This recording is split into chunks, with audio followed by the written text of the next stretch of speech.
Hello friends, welcome back to our channel. तो दोस्तों, जब सबको लग रहा था कि अब आखिरकार द बॉयज की कहानी खत्म हो चुकी है, तभी एरिक क्रिप्के ने एक आखिरी बम गिरा दिया। यहाँ फिनाले खत्म हुआ। लोग अभी तक बूचर, होमलैंडर और उस पूरी इंसेन एंडिंग को प्रोसेस ही कर रहे थे, और तभी थिएटर में बैठे कुछ लकी फैंस को दिखाया गया वॉट राइजिंग का पहला टीजर। और भाई लोग, सच बोलूं तो ये टीजर सिर्फ एक स्पिन ऑफ जैसा नहीं लगा, बल्कि ये ऐसा लगा जैसे कोई पुरानी सड़ी हुई हिस्ट्री फाइल खुल गई हो, जिसमें लिखा हो कि इस पूरी नाइटमेयर की शुरुआत आखिर कैसे हुई थी। और फिर कुछ ही घंटों में लीक्ड क्लिप्स इंटरनेट पर फैल गए और फिर हर कोई फ्रेम बाय फ्रेम टीजर को एनालाइज करने लगा। लेकिन फिर दोस्तों, जितना ज्यादा लोग इसे देख रहे हैं, उतना ही एक चीज क्लियर होती जा रही है कि द बॉयज की दुनिया में मॉन्स्टर्स एक्सीडेंटली पैदा नहीं हुए थे, बल्कि उन्हें बनाया गया था केयरफुली, इंटेंशनली, प्रॉफिट के लिए। दोस्तों, यहाँ टीजर हमें सीधे 1950s में ले जाता है और वहाँ हम पहली बार सोल्जर बॉय को उसके कॉमिक एक्यूरेट सूट में देखते हैं। ग्रीन आई मास्क वाला क्लासिक लुक, जिसे देखकर पुराने फैंस इंस्टेंटली एक्साइटेड हो गए। लेकिन सबसे शॉकिंग चीज यहाँ उसका लुक नहीं था, बल्कि उसकी पहली लाइन थी, I want to be a hero. और भाई लोग, बस यही एक सेंटेंस सोल्जर बॉय के पूरे कैरेक्टर को अलग तरीके से दिखाने लगता है, क्योंकि द बॉयज में हमने उसे हमेशा एरोगेंट, वायलेंट और इमोशनली डैमेज्ड आदमी के रूप में देखा। ऐसा इंसान जो खुद भी सिस्टम का हिस्सा बन चुका था। लेकिन यहाँ पहली बार ऐसा लगता है कि शायद एक समय पर वो सच में हीरो बनना चाहता था। शायद उसके अंदर जेन्युइनली लोगों को बचाने की इच्छा थी, before what turn him into a weapon. और दोस्तों, ऑनेस्टली यही चीज उसकी स्टोरी को और ट्रेजिक बनाती है। और फिर टीजर में कई जगह सोल्जर बॉय नॉर्मल कपड़ों में दिखाई देता है, जैसे वो अभी तक वो कॉर्पोरेट मैस्कॉट नहीं बना जो बाद में दुनिया जानती है। और फिर धीरे धीरे उसका ट्रांसफॉर्मेशन दिखाया जा रहा है, एक इंसान से प्रोडक्ट बनने तक का। और दोस्तों, इसी ट्रांसफॉर्मेशन के दौरान उसके साथ हर वक्त मौजूद रहती है क्लारा वॉट, यानी फ्यूचर स्टॉर्म फ्रंट। और भाई, टीजर में क्लारा जितनी क्रीपी लग रही है, उतना शायद स्टॉर्म फ्रंट भी ओरिजिनल सीरीज में नहीं लगी थी। यहाँ वो सोल्जर बॉय को ऐसे देखती है जैसे कोई इंसान नहीं, बल्कि एक्सपेरिमेंट हो। और फिर दोस्तों, एक सीन में वो उससे कहती है, all we have to do is take it. और इंस्टेंटली समझ आ जाता है कि यहाँ बात कंपाउंड वी की हो रही है। और फिर दोस्तों, बहुत स्ट्रॉन्ग पॉसिबिलिटी है कि सोल्जर बॉय अननोविंगली वॉट के एक्सपेरिमेंट्स को सपोर्ट कर रहा था। यहाँ उसे लगा होगा कि वो अमेरिका के लिए हीरोज बनाने में मदद कर रहा है, जबकि असल में कंपनी प्रॉफिटेबल सुपर वेपन्स बना रही थी। और फिर टीजर बहुत जल्दी ही ये क्लियर भी कर देता है कि ये एक्सपेरिमेंट्स कितने हॉरिफाइंग थे। जहाँ शुरुआत में सब कुछ परफेक्ट दिखता है, American flags, cheering crowds, smiling super heroes, पूरी वाइब ऐसी जैसे पैट्रियोटिक प्रोपेगेंडा फिल्म चल रही हो। वहीं अर्ली सूप्स जैसे बॉम्ब साइट, टॉर्पेडो और प्राइवेट एंजल को पब्लिक के सामने सेवियर्स की तरह प्रेजेंट किया जाता है। कैमरास फ्लैश कर रहे हैं, पॉलिटिशियंस स्पीच दे रहे हैं और लोग उन्हें भगवान की तरह ट्रीट कर रहे हैं। लेकिन दोस्तों, फिर टीजर अचानक डार्क हो जाता है। अब यहाँ हम ब्लडी लेबोरेटरीज देखते हैं, screaming patients, terrified scientist, hidden experiments. और फिर तभी समझ आता है कि ये शाइनी सुपर हीरो इमेज सिर्फ ऊपर से क्लीन थी, बल्कि यहाँ नीचे से तो पूरा सिस्टम सड़ चुका था। और फिर सबसे इंटरेस्टिंग बात कि गवर्नमेंट खुद इसमें शामिल लगती है। वहीं दोस्तों, एक सीन में मिलिट्री ऑफिशियल प्राउडली एक सूप के साथ खड़ा दिखाई देता है, जबकि पीछे फैसिलिटी में केओस चल रहा होता है। वहीं दूसरे मोमेंट में क्लारा कैजुअली एक आदमी को अपने पैरों के नीचे क्रश कर देती है और कोई भी यहाँ रिएक्ट तक नहीं करता। और दोस्तों, यही चीज टीजर को जेन्युइनली टेरिफाइंग बनाती है। यहाँ ये हीरोज बनने की कहानी नहीं है, बल्कि यहाँ ये कॉर्पोरेशंस और गवर्नमेंट्स द्वारा पावर मैन्युफैक्चर करने की कहानी है। और दोस्तों, शायद शुरुआत से ही उनके पास पावर को कंट्रोल करने के तरीके भी थे। और फिर दोस्तों,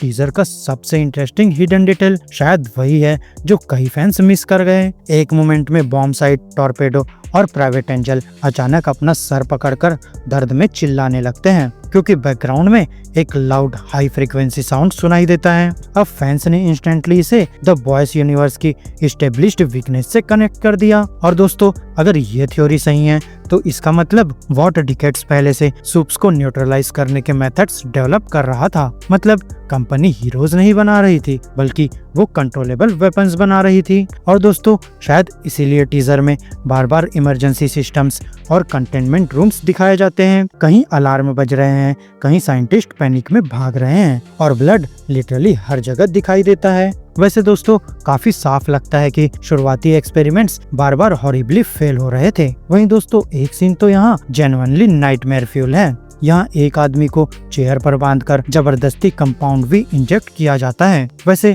शुरुआत में वो हेल्पलेस दिखता है, लेकिन कुछ सेकंड्स बाद उसका शरीर वायलेंटली म्यूटेट होने लगता है और फिर वो रिस्ट्रेंट्स तोड़ देता है। बुलेट्स उस पर असर नहीं करती, वो रीइंफोर्स ग्लास स्मैश करके बाहर निकल आता है, जबकि गार्ड्स पैनिक में भाग रहे होते हैं। लेकिन यहाँ सबसे हॉरिफाइंग डिटेल्स उसकी आइस है, जो पूरी तरह एम्पटी, ऑलमोस्ट जॉम्बी लाइक होती है। और फिर यहाँ ऐसा लगता है जैसे शुरुआती कंपाउंड भी पावर्स देने से ज्यादा लोगों का दिमाग डिस्ट्रॉय कर रहा था। और दोस्तों यही शायद टीजर का डार्केस्ट कॉन्सेप्ट है। यहाँ परफेक्ट सुपर हीरोज बनने से पहले न जाने कितने लोग टॉर्चर हुए होंगे, कितने एक्सपेरिमेंट्स फेल हुए होंगे, कितने बॉडीज सीक्रेटली डिस्पोज किए गए होंगे। और फिर अमेरिका जिन हीरोज को बाद में सेलिब्रेट करने वाला था, उनकी फाउंडेशन शायद ईयर्स ऑफ सफरिंग पर बनी थी। वहीं दोस्तों टीजर सेज ग्रोव सेंटर की वापसी भी कंफर्म करता है। और फिर फैंस को याद होगा कि ओरिजिनल सीरीज में यही वो हॉरिफाइंग फैसिलिटी थी जहां अनस्टेबल सूप्स को सीक्रेटली रखा और टेस्ट किया जाता था। अब अगर ये प्लेस 1950s में भी एग्जिस्ट करता था, तो इसका मतलब ये एक्सपेरिमेंट्स जनरेशन से चल रहे हैं। यानी होमलैंडर प्रॉब्लम की शुरुआत नहीं था, बल्कि वो सिर्फ फाइनल प्रोडक्ट था। वहीं दोस्तों टीजर शायद पहली बार फेडरिक वॉट की झलक भी देता है। यहाँ ऑफिशियल कंफर्मेशन अभी नहीं हुई है, लेकिन एक मिस्टीरियस आदमी पर कैमरा बहुत इंटेंशनली फोकस करता है और इमीडिएटली उसके बाद एक्सपेरिमेंटेशन सीन दिखाया जाता है, जिसमें एक African American test subject violently unstable हो जाता है। और दोस्तों ऑनेस्टली इमेजरी यहाँ काफी डेलिब्रेट लगती है। वैसे एरिक क्रिप्के हमेशा से द बॉयज में रियल वर्ल्ड करप्शन और हिस्टोरिकल हॉरर्स को रिफ्लेक्ट करता आया है, और यहाँ भी साफ फील होता है कि सीरीज शायद टस्की एक्सपेरिमेंट्स जैसी हॉरिफाइंग रियल इंसिडेंट से इंस्पिरेशन ले रही है। और अगर वॉट राइजिंग सच में उस डायरेक्शन में जाता है, तो दोस्तों ये शायद ओरिजिनल शो से भी ज्यादा डिस्टर्बिंग होने वाला है, क्योंकि सरफेस पर ये सुपर हीरो स्टोरी लगती है, लेकिन अंदर से ये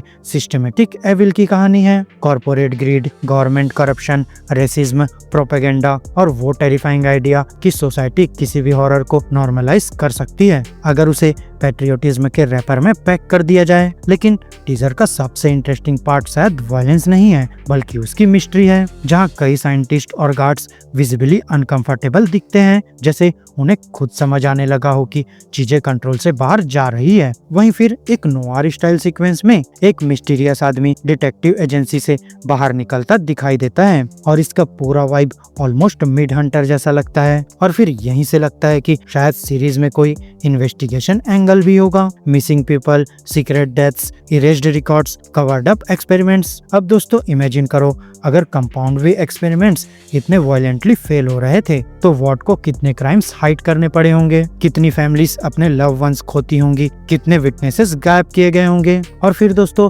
इसी के उसके बीच टीजर बार बार एक रिलेशनशिप की तरफ लौटता है, क्लारा और सोल्जर बॉय। यहाँ उनके हर इंटरेक्शन में मैनिपुलेशन फील होती है। कभी लगता है क्लारा जेन्युइनली अट्रैक्टेड है, और अगले ही मोमेंट ऐसा लगता है जैसे वो लेबोरेटरी स्पेसिमेन की तरह ऑब्जर्व कर रही हो। वहीं एक सीन में वो सोल्जर बॉय की तस्वीरें ले रही है, जबकि वो कॉस्ट्यूम में पोज कर रहा है। और दोस्तों ऑनेस्टली यही सीन पूरे टीजर की थीम परफेक्टली डिफाइन करता है कि यहाँ वॉट हीरोज क्रिएट नहीं करता, बल्कि यहाँ वॉट ब्रांड्स क्रिएट करता है। और दोस्तों शायद इसी वजह से सोल्जर बॉय पूरी फ्रेंचाइजी का सबसे ट्रेजिक कैरेक्टर बन सकता है, क्योंकि वो खुद को पैट्रियट समझता रहा, जबकि वॉट उसे सिर्फ मार्केटिंग टूल की तरह इस्तेमाल कर रहा था। और दोस्तों अब समझ आता है कि द बॉयज सीजन 5 में उसका रिटर्न सिर्फ फैन सर्विस नहीं था, बल्कि यहाँ राइटर्स शायद काफी पहले से वॉट राइजिंग सेटअप कर रहे थे। और दोस्तों अगर इस टीजर ने एक चीज प्रूफ की है, तो वो ये है कि द बॉयज यूनिवर्स अभी खत्म नहीं हुआ। और फिर एक्चुअली लगता है